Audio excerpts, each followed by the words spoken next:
प्यारे बच्चों, हिंदी की कक्षा में आप सभी प्यारे बच्चों का स्वागत है। आज हम हिंदी लक्ष्य पाठमाला कक्षा 5वीं का पाठ 11 घर का हिसाब पढ़ने जा रहे हैं। अपने इस पाठ को शुरू करने से पहले मैं आप सभी बच्चों से निवेदन करती हूँ कि आप मेरे चैनल को ज़रूर सब्सक्राइब कीजिए, मेरे वीडियोस को लाइक और शेयर ज़रूर कीजिए, बेल आइकन को प्रेस कीजिए जिससे आपको मेरे वीडियोस के नोटिफिकेशन मिलते रहेंगे। आप सभी का बहुत बहुत धन्यवाद अपने प्रेम और सहयोग के लिए। तो आइए हम अपना पाठ शुरू करते हैं। पाठ 11 घर का हिसाब। माँ, मुझे 10 रुपए दो, राजू जिद करता हुआ बोला। 10 रुपए किस लिए? माँ ने हैरानी से पूछा। सर्कस देखने जाऊंगा। सर्कस? मगर पिछले सप्ताह ही तो तुम सर्कस देखकर आए हो। फिर सर्कस देखने की क्या जरूरत है? माँ ने अपने स्वर में कठोरता लाते हुए कहा। पिछले सप्ताह तो मैंने रेमन सर्कस देखा था, अब तो मैं अपोलो सर्कस देखने जाऊंगा। बस मुझे जल्दी से 10 रुपए दे दो, राजू जिद भरे स्वर में बोला। माँ अजीब परेशानी में फंस गई। शहर में रोज नए नए सर्कस आते रहेंगे तो वह रोज 10-10 रुपए कहाँ से देगी? माँ रुपए दो ना, राजू रूहान से स्वर में बोला। प्यारे बच्चों, राजू पाठ के इस भाग में अपनी माँ से 10 रुपए की मांग कर रहा है। माँ के पूछने पर राजू कहता है कि उसे सर्कस देखनी है, लेकिन माँ उसे कहती है कि पिछले सप्ताह ही तुमने रेमन सर्कस देखी है। तो राजू कहता है हाँ, मुझे और एक बार सर्कस देखनी है। इस पर माँ जो है वो बहुत परेशान हो जाती है, क्योंकि शहर में इस तरह कई सर्कस आते रहेंगे और हर बार हर रोज राजू को 10-10 रुपए देना माँ के लिए मुश्किल था। लेकिन राजू ने बच्चों जिद ही पकड़ ली थी कि उसे 10 रुपये चाहिए ही चाहिए, क्योंकि उसे दूसरी सर्कस देखनी थी। और जब माँ ने उसकी बात बच्चों नहीं मानी, फिर राजू जो है वो थोड़ा रूहान से स्वर में बोला था, मुझे रुपये दो ना। माँ ने राजू को इस तरह हट करते देखा तो दृढ़ता से बोली, सुनो राजू, मेरे पास फालतू खर्च के लिए एक भी पैसा नहीं है, समझे? सभी सर्कस एक जैसे ही होते हैं, क्या अपोलो क्या रेमन। ऐसा कहकर माँ रसोई में घुस गई। राजू के दिल में गुस्सा भर आया।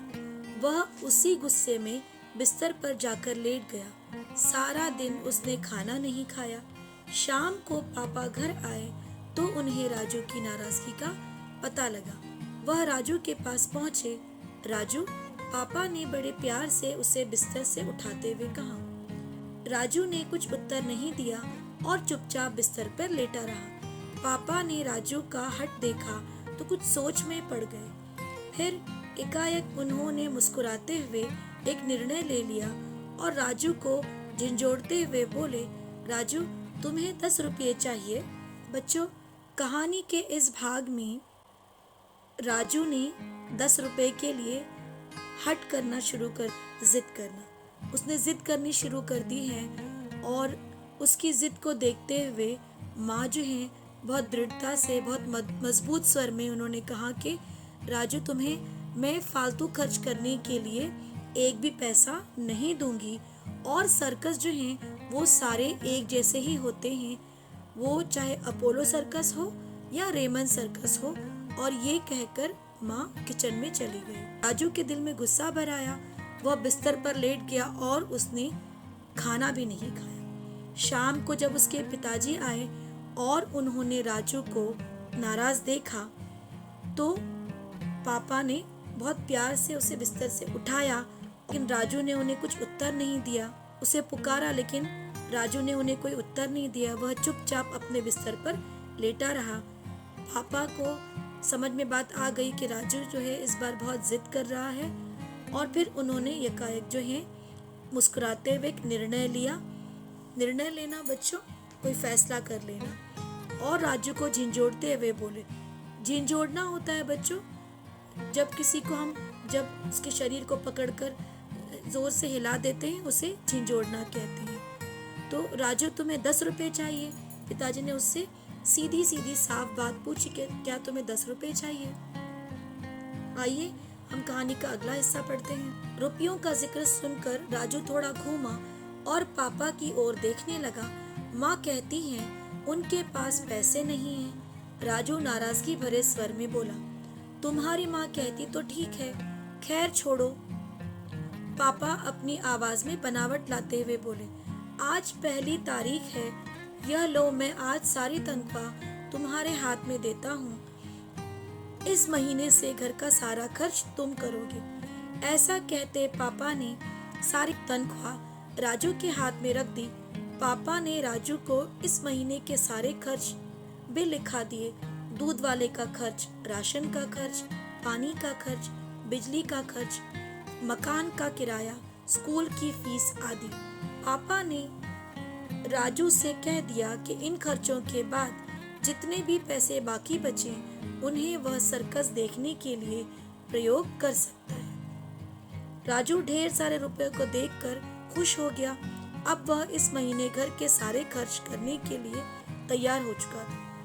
तो प्यारे बच्चों, पाठ के इस भाग में जब पापा दफ्तर से आए और उन्होंने राजू को बिस्तर पे नाराज लेटे देखा, बिना कुछ खाए पिए राजू लेटा था। उन्होंने पुकारा, राजू ने कोई उत्तर नहीं दिया। इस पर पापा ने उसे झिंझोड़ते हुए कहा कि क्या तुम्हें 10 रुपये चाहिए। रुपयों का जिक्र सुनकर राजू का जो है वो मूड ठीक हो गया। वो पापा की तरफ देखने लगा, लेकिन उसने पापा से शिकायत भी की कि माँ कहती है कि उनके पास पैसे नहीं हैं। और यह राजू ने नाराजगी के स्वर में अपने पापा से माँ की शिकायत की। पापा ने उत्तर दिया, तुम्हारी माँ ठीक कहती है। और पापा ने अपनी आवाज में बनावट लाते हुए कहा, यानी आज उन्होंने कहा कि आज पहली तारीख है राजू, और मैं अपनी सारी तनख्वाह तुम्हें देता हूँ। तुम इस पूरे महीने का खर्च संभालोगे। और वो तनख्वाह जो है, वो सैलरी जो है बच्चों, उन्होंने राजू के हाथ में रख दी और साथ ही महीने का खर्च भी ला दिया, जिसमें दूध वाले के पैसे देने थे, राशन का खर्च था, पानी का खर्च था, बिजली का बिल था, मकान का किराया था और स्कूल की फीस थी। तो पापा ने जो है राजू को ये भी कहा कि इन सारे खर्चों के बाद जो पैसे बच जाएंगे वह तुम सर्कस देखने के लिए उसका इस्तेमाल कर सकते हो, तो उसका उपयोग कर सकते हो। चलिए पाठ का अगला भाग पढ़ते हैं। तो प्यारे बच्चों, राजू जो है ढेर सारे रुपए देखकर बहुत खुश हो गया और वो तैयार हो गया कि वह इस महीने में घर चलाएगा। तीसरे ही दिन पापा ने राजू से कहा, मुझे 10 रुपए दो। 10 रुपए किस लिए? राजू ने हैरानी से पूछा। सर्कस के लिए। मगर आप तो सर्कस देख चुके हैं, राजू ने कहा। तो पापा अपनी मुस्कुराहट छुपाते हुए बोले, हमने तो अपोलो सर्कस देखा था, अब तो हम रेमन सर्कस देखेंगे। राजू ने चुपचाप 10 रुपए निकाल कर दे दिए। अगले दिन पापा ने फिल्म के लिए पैसे मांग लिए। बच्चों, पाठ के इस भाग में पापा ने अपनी सारी तनख्वाह, सारी सैलरी राजू के पास दी है। अब घर का खर्च जो है वो राजू चला रहा है। सारा खर्च लिखवाने के बाद तीसरे ही दिन पापा जो है वो राजू के पास आए और उन्होंने 10 रुपए मांगे। राजू को बड़ी हैरानी हुई कि 10 रुपए किस लिए चाहिए। इस पर पापा ने कहा कि उन्हें सर्कस देखना है। और राजू ने उनसे पूछा कि आप सर्कस देख चुके हैं? तो उन्होंने बताया कि अपोलो सर्कस देखा था, रेमन सर्कस मैंने नहीं देखी है, तो उसी के लिए पैसे चाहिए। राजू ने चुपचाप से पैसे निकालकर उन्हें दे दिए और अगले ही दिन पापा ने फिर फिल्म के लिए पैसे मांगे। आइए कहानी का अगला भाग पढ़ते हैं। लेकिन पापा, आपने पिछले सप्ताह ही तो फिल्म देखी थी। फिर अब राजू हैरानी से बोला, भाई वह तो दूसरी फिल्म थी, अब तो मैं नई फिल्म देखने जा रहा हूँ। पापा का यह उत्तर सुनकर राजू ने फिर रुपए निकाल कर दे दिए। पापा ने कभी 10 कभी 20 रुपए मांगकर राजू की नाक में दम कर दिया। एक दिन पापा ने राजू से 250 रुपए मांगे। 250 रुपए? राजू के मुंह से हैरानी से निकला। वह अपना सिर खुजलाने लगा। हाँ, 250 रुपए। हम दफ्तर की ओर से पिकनिक जा रहे हैं, इसीलिए पापा ने कहा तो राजू परेशानी में पड़ गया। उसने एक बार बाकी बचे रुपए को गिना और महीने के लिए बाकी बचे दिनों को भी गिना। उसके माथे पर पसीना छलक आया। बाकी दिनों के खर्चे के लिए तो उसके पास पैसे बच ही नहीं रहे थे। कुछ सोचकर उसने पापा को दृढ़ता से मना करते हुए कहा, मेरे पास फालतू खर्च के लिए पैसे नहीं हैं। बच्चों, कहानी के इस भाग में पापा जो हैं दोबारा आ जाते हैं फिल्म के लिए पैसे मांगने, और राजू को फिर हैरानी होती है कि पिछले सप्ताह ही तो आपने फिल्म देखी थी। इस पर पापा कहते हैं कि वो मैंने दूसरी फिल्म देखी थी, इस बार मैं नई फिल्म देखने जा रहा हूँ तो मुझे पैसे चाहिए। राजू ने इस बार भी चुपचाप उन्हें पैसे निकाल कर दे दिए। बच्चों, पापा ने कभी 10 कभी 20 रुपए मांगकर राजू की नाक में दम कर दिया। नाक में दम करना बच्चों, ये एक मुहावरा है जिसका मतलब है परेशान करना। पैसे मांग मांग कर राजू के पापा ने राजू को परेशान कर दिया। सोच में पड़ जाना।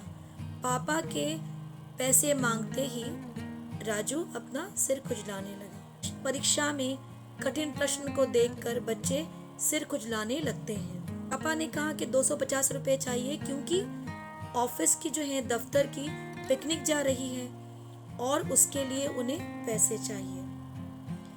राजू बहुत परेशानी में पड़ गया। उसने अपने बचे हुए पैसे गिने। अब उसके पास इतने पैसे नहीं रहे थे कि वो बाकी का महीना चला सके। उसके माथे पर पसीना छलक आया। बच्चों, पसीना छलक आना ये भी एक मुहावरा है। बच्चों के बार बार पैसे मांगने से पिताजी के माथे पर पसीना छलक आया, और बाकी दिनों के लिए जब उसने गिना बच्चों तो उसके पास कुछ पैसे नहीं बचे थे। कुछ सोचकर अपने पापा को बहुत ही दृढ़ता से कहा कि पापा, मेरे पास फालतू खर्च के लिए पैसे नहीं हैं, यानी बेकार खर्चों के लिए पापा मेरे पास पैसे नहीं हैं। पापा ने यह सुना तो थोड़ा गुस्सा दिखाते हुए बिस्तर पर जाकर लेट गए। अब राजू परेशान हो गया। वह सोच रहा था कि अगर वह पापा को पिकनिक के लिए पैसे दे दे तो वह बाकी बचे दिनों का खर्च कैसे चलाएगा, और अगर पापा को पैसे नहीं दे तो पापा की नाराजगी कैसे दूर हो। इस समय अचानक राजू को अपनी सर्कस वाली जिद याद आ गई। वह समझ गया उस दिन माँ ने ठीक ही कहा था। वह तुरंत माँ के पास पहुंचा और माफी मांगने लगा। घर का बाकी खर्च भी माँ की झोली में डाल दिया और बोला, माँ, आगे से फालतू खर्च नहीं करूँगा, अब पापा की नाराजगी दूर करो ना। पीछे से पापा ने यह सब सुना तो ठहाका लगाकर उठ बैठे। राजू शर्म छुपाने के लिए माँ से लिपट गया।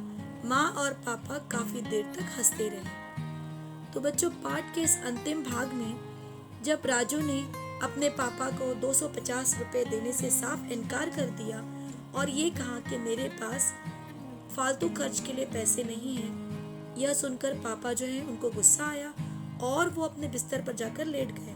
अब राजू परेशान हो गया और वो सोचने लगा कि अगर पापा को पिकनिक के लिए 250 रुपए दे दे तो घर के खर्च के लिए पैसे उसके पास नहीं बचेंगे, और अगर पापा को पैसे नहीं दे तो पापा नाराज हो गए हैं। इस समय अचानक राजू को अपनी सर्कस वाली जिद बच्चों याद आ गई और वह समझ गया कि उसने क्या गलती की थी। तो प्यारे बच्चों, राजू को अपनी जिद याद आ गई जो सर्कस देखने के लिए उसने अपनी माँ से की थी।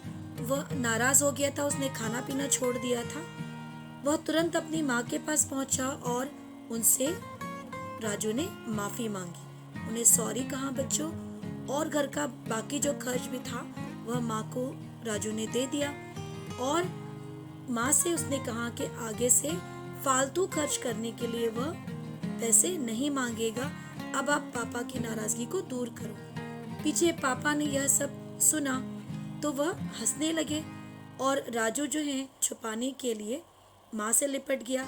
माँ और पापा काफी देर तक इस बात पर हंसते रहे। प्यारे बच्चों, इस पाठ से हमें यही शिक्षा मिलती है कि चाहे हम किसी भी उम्र के हो, हमें समझदारी अपने जीवन में दिखानी पड़ती है।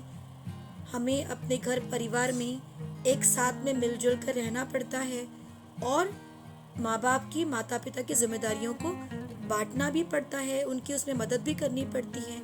जितनी हम अपने जीवन में समझदारी दिखाएंगे उतना ही हमारा जीवन जो है वो सुखी गुजरेगा, सुखी रहेगा और हम सब हंसते खेलते खुश रहेंगे।